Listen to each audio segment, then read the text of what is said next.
पुराने वक्तों की बात है कि मुल्क यूनान पर एक नेक बादशाह हुकूमत करता था। वो अपनी आवाम के साथ बहुत नेक सलूक करता था।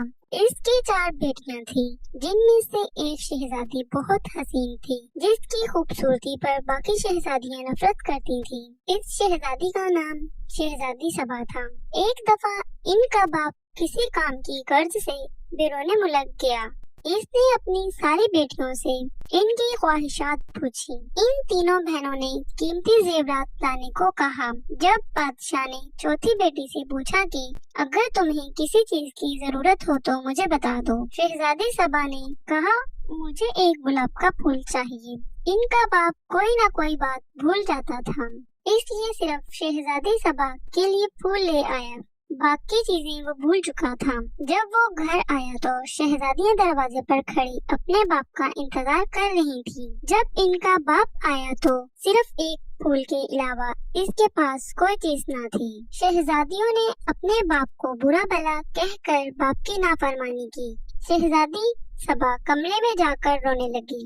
इसका बाप कमरे में आया और इसके फूल इसे दे दिया। बादशाह ने कहा, दुनिया में सबसे ज्यादा कीमती चीज वालिदैन की खिदमत है। चनाचा जब बादशाह दूसरी मर्तबा बैरून मुल्क गया तो सब अपनी अपनी चीजें लाने के लिए कहा, मगर शहजादी सबा इस पर खामोश रही।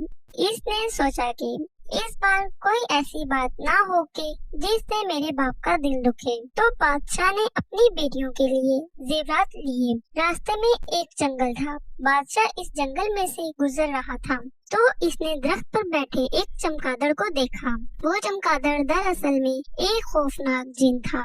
इसने बादशाह को कैद कर लिया। एक शहजादा ये सारा मंजर देख रहा था। इसने अपनी तेजधार तलवार निकाली और चमगादड़ की गर्दन पर दे मारी। चमगादड़ इस वक्त मर गया। शहजादा बादशाह को महल ले गया और इनकी बेटियों को सारा माजरा सुना दिया। शहजादियां अपने बाप के पास आई और अपने बाप से नाफरमानी पर माफी मांगी।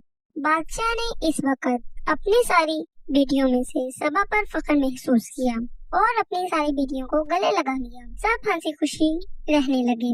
देखो बच्चों, मिलजुल कर रहने से बरकत होती है। हमें भी चाहिए कि शहजादी सबा की तरह अपने वालिदैन की खिदमत करें और ऐसी बात जुबान पर ना लाएं जिससे वालिदैन का दिल दुखे।